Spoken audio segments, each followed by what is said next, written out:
Welcome back students to chemistry concept. This is Pankaj Singh और हम लोग पढ़ रहे हैं haloalkanes and haloarenes from the NCERT text book. This is the 6th video of the chapter. For rest of the parts और rest of the videos you can find the link of all those video in the description of this video. You can go through them and watch them.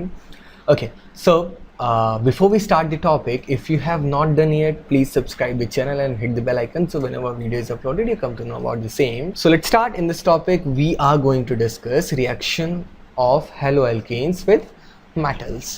Reaction with metal. See, whenever a alkyl halide, जब भी हम किसी alkyl halide की reaction में Rx लिखता हूँ magnesium के साथ कराते हैं which is a metal in presence of dry ether, तो होता क्या है कि this magnesium comes in between the carbon and halogen bond resulting into formation of RMgX. और ये जो RMgX बना है इसको हम नाम देते हैं, it's a special type of compound and the name given is Grignard reagent. It is an organometallic compound because organic compound भी है और metal भी है, तो organometallic compounds. Okay, done, simple. So basically एक इक्वेशन तो यहाँ given भी है। अगर मैं ब्रोमोमीथेन की रिएक्शन मैग्नीशियम के साथ करा दूँ ऑब्वियसली ड्राई ईथर, तो हमें मिलेगा CH3MgBr which is a Grignard reagent. Grignard reagent तक जनरल टर्म हुआ, टेक्निकली इसका नाम होगा methyl magnesium bromide. That's it. Grignard reagent के बारे में हम लोग कमिंग चैप्टर्स में और भी पढ़ेंगे। द स्पेशल थिंग इज कि ग्रिग्नार्ड रिएजेंट के ऊपर ना कार्बन के ऊपर होता है पार्शियल नेगेटिव चार्ज, मैग्नीशियम पे होता है पार्शियल पॉजिटिव चार्ज, जबकि एल्काइल हैलाइड में कार्बन के ऊपर पॉजिटिव था, हेलोजन पे नेगेटिव था। तो ये एक ऐसा रिएजेंट है जिससे हमें कार्बो एनायन मिल सकता है, carbon with a negative charge.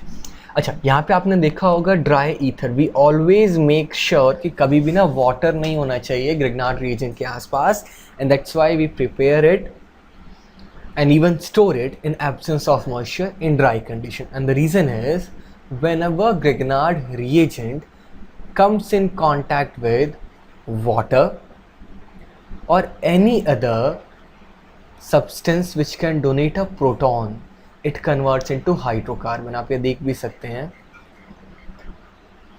कि when Grignard reagent comes in contact with water it converts into hydrocarbon. कैसे, मैं समझा देता हूँ। लेट्स से CH3MgBr था, इसकी रिएक्शन हमने कराई वाटर के साथ, वाटर में होता है H पॉजिटिव OH नेगेटिव, और जैसा कि मैंने बताया था ग्रिग्नार्ड रिएजेंट पे कार्बन पे होता है पार्शियल नेगेटिव चार्ज, बाकी पे होता है पार्शियल पॉजिटिव। तो जो positive part of the water है that goes with the negative part CH3 becoming CH4, और दूसरा बन जाएगा MgBrOH। So methyl magnesium bromide methane में कन्वर्ट हो गया, Grignard reagent converted into hydrocarbon when it's reacts with water, and that's why we always avoid the presence of water whenever Grignard reagent is there. और ऐसा ना सिर्फ water या moisture के साथ नहीं है, जब भी ग्रिग्नार्ड रिएजेंट किसी भी प्रोटोन डोनर के साथ रिएक्ट करेगा, यानी कि अगर वो अल्कोहल के साथ रिएक्ट कर लेना तो अल्कोहल भी H पॉजिटिव देता है, तो उसमें भी हमें वही रिएक्शन होगी।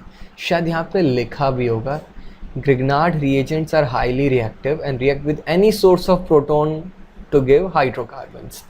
So even with water, alcohol, amine, they all convert this Grignard reagent into hydrocarbon. We have made a separate video also इसके ऊपर, इसी टॉपिक पे Grignard reagent पे I have made a separate video जिसका link आपको अभी दिखाई दे रहा होगा आपकी स्क्रीन पे। You can click on that and watch that particular dedicated video. Another is Woods reaction. ठीक है, वुड्स रिएक्शन में अभी तो देखिए हमने रिएक्शन कराई थी एल्काइल हैलाइड की मैग्नीशियम के साथ। एल्काइल हैलाइड की रिएक्शन हम सोडियम के साथ भी करा सकते हैं और फिर उसे बोलेंगे वुड्स रिएक्शन। अच्छा, वुड्स रिएक्शन के लिए भी एक डेडिकेटेड अलग से मैंने वीडियो बना रखी है, अगेन उसका लिंक आपको विजिबल होगा अभी स्क्रीन पे, you can go through that also. But मैं यहाँ भी आपको एक्सप्लेन कर देता हूँ कि जब भी हम 2 मोल्स ऑफ एल्काइल हैलाइड लेंगे और उसकी रिएक्शन 2 मोल्स ऑफ सोडियम के साथ कराएंगे, तो होता क्या है ना कि 2 जो हेलोजन्स है वो सोडियम के साथ निकल जाते हैं in the form of 2NaX और 2 R आपस में जुड़ जाते हैं।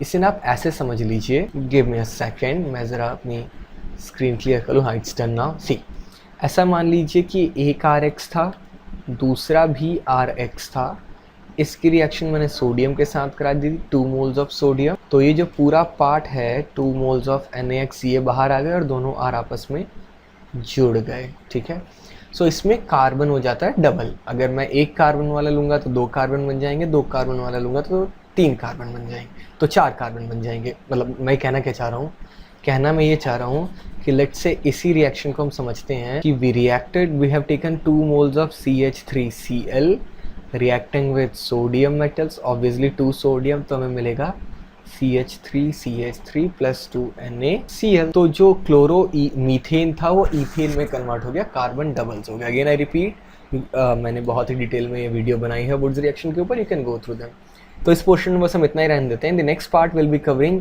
all the chemical reactions of haloarenes, so stay tuned and don't forget to subscribe the channel and share the video with your friends also. And if you have any doubt, you can always ask in our comment section. Thank you.